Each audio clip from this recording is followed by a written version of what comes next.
அதிகாரம் 9. அப்பொழுது அவர் படவில் ஏறி இக்கரைப்பட்டு தம்முடைய பட்டணத்திற்கு வந்தார். அங்கே படுக்கையிலே கிடந்த ஒரு திமிர்வாதக்காரனை அவரிடத்தில் கொண்டு வந்தார்கள். இயேசு அவர்களுடைய விசுவாசத்தை கண்டு திமிர்வாதக்காரனை நோக்கி, மகனே, திடன்கொள், உன் பாவங்கள் உனக்கு மன்னிக்கப்பட்டது என்றார்.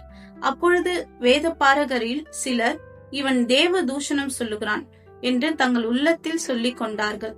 இயேசு அவர்கள் நினைவுகளை அறிந்து, நீங்கள் உங்கள் இருதயங்களில் பொல்லாதவைகளை சிந்திக்கிறது என்ன? உன் பாவங்கள் மன்னிக்கப்பட்டது என்று சொல்வதோ, எழுந்து நடவென்று சொல்வதோ எது எளிது?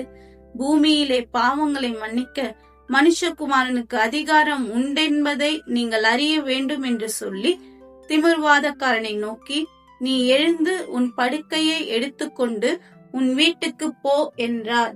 உடனே அவன் எழுந்து தன் வீட்டுக்கு போனான். ஜனங்கள் அதை கண்டு ஆச்சரியப்பட்டு, மனுஷருக்கு இப்படிப்பட்ட அதிகாரத்தை கொடுத்தவராகிய தேவனை மகிமைப்படுத்தினார்கள். இயேசு அவ்விடம் விட்டு புறப்பட்டு போகையில் ஆயத்துறையில் உட்கார்ந்திருந்த மத்தேயு என்னும் ஒரு மனுஷனை கண்டு, எனக்கு பின் சென்று வா என்றார். அவன் எழுந்து அவருக்கு பின் சென்றான். பின்பு அவர் வீட்டிலே போஜன பந்தி இருக்கையில் அநேக ஆயக்காரரும் பாவிகளும் வந்து இயேசுவோடும் அவர் சீஷரோடும் கூட பந்தி இருந்தார்கள். பரிசேயர் அதை கண்டு அவருடைய சீஷர்களை நோக்கி, உங்கள் போதகர் ஆயக்காரரோடும் பாவிகளோடும் போஜனம் பண்ணுகிறது என்னவென்று கேட்டார்கள். இயேசு அதை கேட்டு, பிணியாளிகளுக்கு வைத்தியன் வேண்டியதே அல்லாமல் சுகமுள்ளவர்களுக்கு வேண்டியதில்லை, பலியை அல்ல, இரக்கத்தையே விரும்புகிறேன் என்பதின் கருத்து இன்னதென்று போய் கற்றுக்கொள்ளுங்கள். நீதிமான்களை அல்ல, பாவிகளையே மனம் திரும்புகிறதுக்கு அழைக்க வந்தேன் என்றார். அப்பொழுது யோவானுடைய சீஷர் அவரிடத்தில் வந்து, நாங்களும் பரிசேயரும் அநேக தரம் உபவாசிக்கிறோமே, உம்முடைய சீஷர் உபவாசியாமல் இருக்கிறது என்னவென்று கேட்டார்கள்.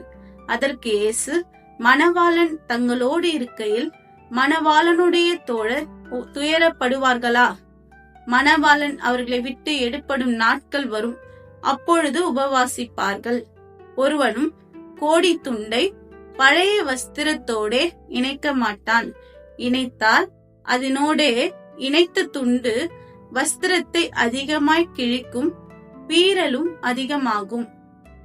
புது திராட்சரசத்தை பழந்துருத்திகளில் வார்த்து வைக்கிறதும் இல்லை. வார்த்து வைத்தால் துருத்திகள் கிழிந்து போம், ரசமும் சிந்திப்போம், துருத்திகளும் கெட்டுப்போம். புது ரசத்தை புது துருத்திகளில் வார்த்து வைப்பார்கள், அப்பொழுது இரண்டும் பத்திரப்பட்டிருக்கும் என்றார். அவர் இவைகளை அவர்களுக்கு சொல்லிக் கொண்டிருக்கையில் தலைவன் ஒருவன் வந்து அவரை பணிந்து, என் மகள் இப்பொழுதுதான் மரித்து போனாள், ஆகிலும் நீர் வந்து அவள் மேல் உமது கையை வையும், அப்பொழுது பிழைப்பாள் என்றான். இயேசு எழுந்து தம்முடைய சீஷரோடு கூட அவன் பின்னே போனார். அப்பொழுது 12 வருஷமாய் பெரும்பாடுள்ள ஒரு ஸ்திரீ, நான் அவருடைய வஸ்திரத்தை ஆகிலும் தொட்டால் சொஸ்தமாவேன் என்று தன் உள்ளத்தில் எண்ணிக்கொண்டு அவர் பின்னாலே வந்து அவருடைய வஸ்திரத்தின் ஓரத்தை தொட்டாள். இயேசு திரும்பி அவளை பார்த்து, மகளே, திடன்கொள், உன் விசுவாசம் உன்னை ரட்சித்தது என்றார். அந்நேரம் முதல் அந்த ஸ்திரீ சொஸ்தமானாள். இயேசுவானவர் தலைவனுடைய வீட்டிலே வந்து தாரை ஊதுகிறவர்களையும் இறைகிற ஜனங்களையும் கண்டு, விலகுங்கள், இந்த சிறு பெண் மரிக்கவில்லை, நித்திரையாய் இருக்கிறாள் என்றார். அதற்காக அவரை பார்த்து நகைத்தார்கள். ஜனங்கள் வெளியே துரத்தப்பட்ட பின்பு அவர் உள்ளே பிரவேசித்து அந்த சிறு பெண்ணின் கையை பிடித்தார். உடனே அவள் எழுந்திருந்தாள். இந்த சங்கதி அத்தேசம் எங்கும் பிரசித்தமாயிற்று. இயேசு அவ்விடம் விட்டு போகையில் 2 குருடர் அவர் பின்னே சென்று, தாவீதின் குமாரனே, எங்களுக்கு இரங்கும் என்று கூப்பிட்டார்கள். அவர் வீட்டிற்கு வந்த பின்பு அந்த குருடர் அவரிடத்தில் வந்தார்கள். இயேசு அவர்களை நோக்கி, இதை செய்ய எனக்கு வல்லமை உண்டென்று விசுவாசிக்கிறீர்களா என்று கேட்டார். அதற்கு அவர்கள், ஆம், விசுவாசிக்கிறோம் ஆண்டவரே என்றார்கள். அப்பொழுது அவர்களுடைய கண்களை அவர் தொட்டு, உங்கள் விசுவாசத்தின்படி உங்களுக்கு ஆக கடவது என்றார். உடனே அவர்களுடைய கண்கள் திறக்கப்பட்டது.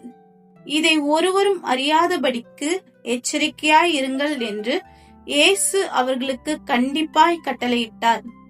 அவர்களோ புறப்பட்டு அத்தேசமெங்கும் அவருடைய கீர்த்தியை பிரசித்தம் பண்ணினார்கள். அவர்கள் புறப்பட்டு போகையில் பிசாசு பிடித்த ஊமையான ஒரு மனுஷனை அவரிடத்தில் கொண்டு வந்தார்கள்.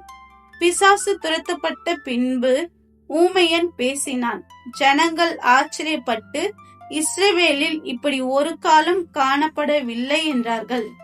பரிசேயரோ, இவன் பிசாசுகளின் தலைவனாலே பிசாசுகளை துரத்துகிறான் என்றார்கள். பின்பு இயேசு சகல பட்டணங்களையும் கிராமங்களையும் சுற்றி நடந்து ஜெப ஆலயங்களில் உபதேசித்து ராஜ்யத்தின் சுவிசேஷத்தை பிரசங்கித்து ஜனங்களுக்கு உண்டாயிருந்த சகல வியாதிகளையும் சகல நோய்களையும் நீக்கி அவர்களை சுஸ்தமாக்கினார்.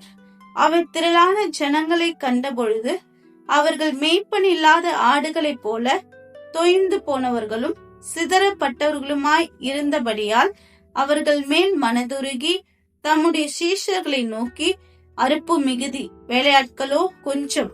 ஆதலால் அறுப்புக்கு எஜமான் தமது அறுப்புக்கு வேலையாட்களை அனுப்பும்படி அவரை வேண்டிக் கொள்ளுங்கள் என்றார். ஆமென்.